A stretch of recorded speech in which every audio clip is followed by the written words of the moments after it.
ರಾಜ್ಯ ಬಿಜೆಪಿಯ core committee ಸಭೆ ಮುಕ್ತಾಯ ಆಗಿದೆ. ಯತ್ನಾಳ್ ವಿಚಾರಕ್ಕೆ ರಾಧಾ ಮೋಹನ್ ದಾಸ್ ಅವರು ಮಾತನಾಡ್ತಾ ಇದ್ದಾರೆ. ನಾವು ಬಸನಗೌಡ ಪಾಟೀಲ್ ಯತ್ನಾಳ್ಗೆ ನೋಟಿಸ್ ಕೊಟ್ಟಿದ್ದೇವೆ, ಅವರು ಕೊಟ್ಟಿರುವಂತ ಉತ್ತರವನ್ನ ಪರಾಮರ್ಶೆ ಮಾಡ್ತೀವಿ ಅಂತ ಹೇಳ್ತಾರೆ. ಅದನ್ನು ನೋಡಿ ನಮ್ಮ ಮುಂದಿನ ನಿರ್ಧಾರ ಅಂತ ಹೇಳ್ತಾರೆ. ನಾಯಕತ್ವ ಬದಲಾವಣೆ ಕಾರ್ಯಕರ್ತರು ಮಾಡ್ತಾರೆ. ಇಲ್ಲಿ ಪಕ್ಷದ ನಾಯಕರ ನಿರ್ಧಾರವೇ ಅಂತಿಮ. ಹೈಕಮಾಂಡ್ ಇಲ್ಲಿಯವರೆಗೂ ಯಾವುದೇ ಸಂದೇಶ ಕೊಟ್ಟಿಲ್ಲ. ಎಲ್ಲವನ್ನೂ ನಾವು ಪರಿಶೀಲಿಸಿ ನಿರ್ಧಾರವನ್ನು ತೆಗೆದುಕೊಳ್ತೇವೆ ಅಂತ ಹೇಳಿದ್ದಾರೆ. ಕೋರ್ ಕಮಿಟಿ ಸಭೆ ಬಳಿಕ ರಾಜ್ಯ ಉಸ್ತುವಾರಿ ರಾಧಾ ಮೋಹನ್ ದಾಸ್ ಹೇಳಿಕೆ ಕೊಟ್ಟಿದ್ದಾರೆ.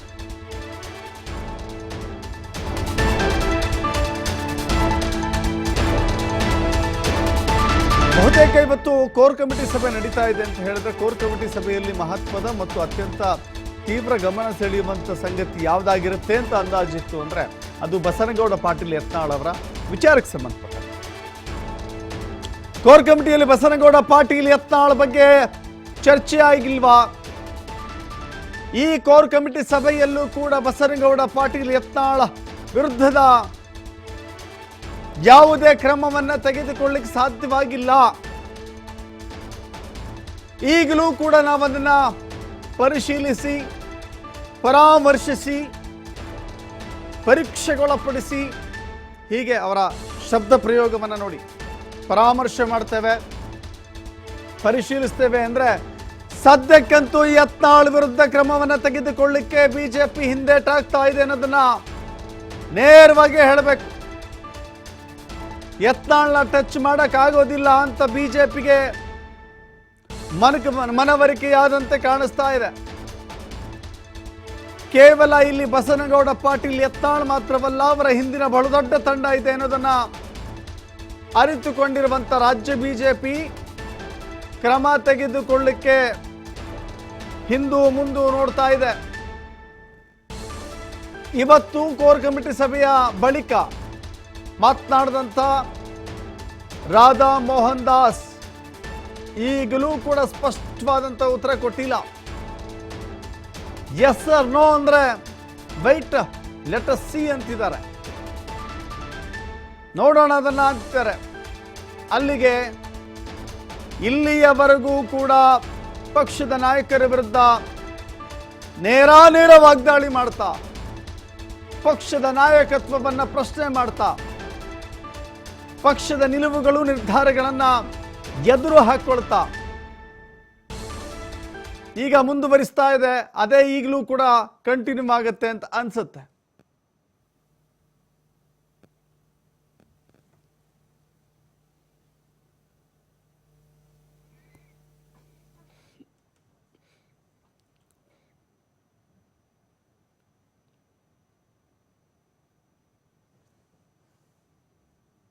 यत्नाल जी के जवाब का इंतजार करेंगे। सर पर क्या करेंगे, नेक्स्ट क्या है? यत्नाल ओपन बोल रहा है, ठीक हो सब पब्लिक ठीक होगा, आपको उम्मीद है क्या? हमने एक शोकाज नोटिस दी है, शोकाज नोटिस का अभी जवाब नहीं आया है। जवाब आने के बाद पार्टी तय करेगी क्या करना है। आगे ऐसे ही बोला तो पार्टी एक्शन लेगी।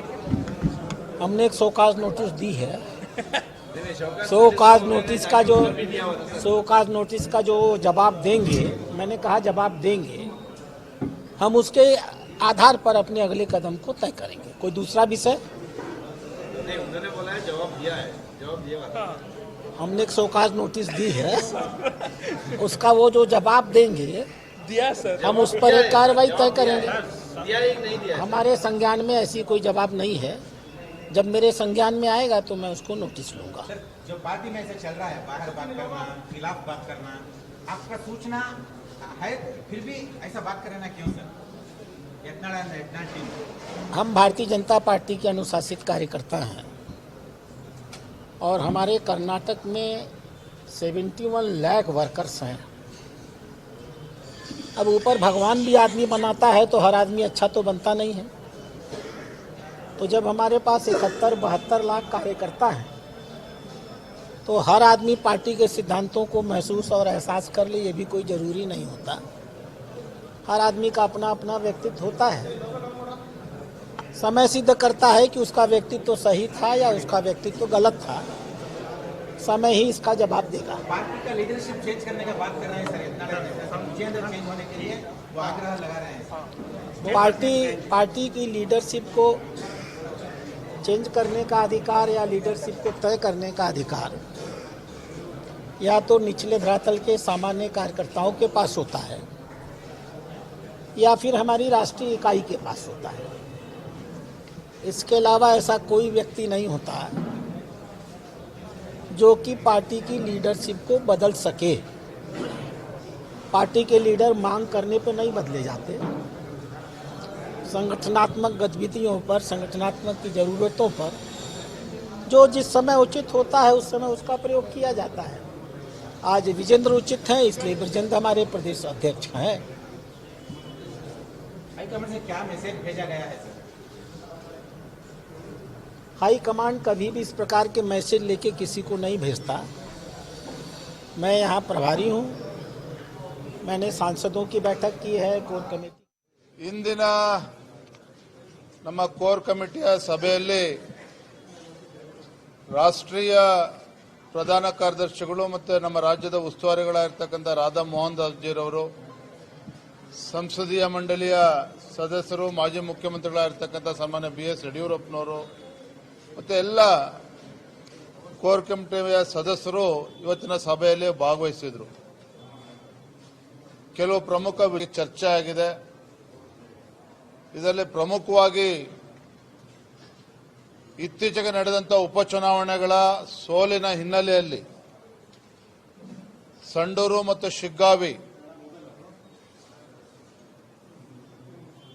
ನಮಗೆ ಯಾಕೆ ಹಿನ್ನಡೆ ಆಯಿತು, ಈ ವಿಚಾರವನ್ನ ಸಮಗ್ರವಾಗಿ ತಿಳ್ಕೋಬೇಕು, ಸತ್ಯ ಸಂಗತಿಗಳು ತಿಳ್ಕೋಬೇಕು ಅನ್ನೋ ವಿಚಾರ ನಮ್ಮ ಮಾಜಿ ಮುಖ್ಯಮಂತ್ರಿಗಳು ಹಿರಿಯರಾಗಿರ್ತಕ್ಕಂಥ ಸದಾನಂದ ಗೌಡಜಿಯವರು ಮತ್ತೆ ರಾಜ್ಯದ ಉಪಾಧ್ಯಕ್ಷ ಆಗಿರ್ತಕ್ಕಂಥ N. ಮಹೇಶ್ ಅವರ ನೇತೃತ್ವದಲ್ಲಿ ಒಂದು ಸತ್ಯ ಸಂಶೋಧನಾ ಒಂದು ತಂಡವನ್ನ ಶಿಗ್ಗಾವಿ ಮತ್ತೆ ಸಂಡೂರಿಗೆ ಹೋಗಿ ಅಲ್ಲಿ ಮಾಹಿತಿಯನ್ನು ಪಡೆದುಕೊಂಡು ಬರಬೇಕು ಅಂತೇಳಿ ತೀರ್ಮಾನ ಆಗಿದೆ.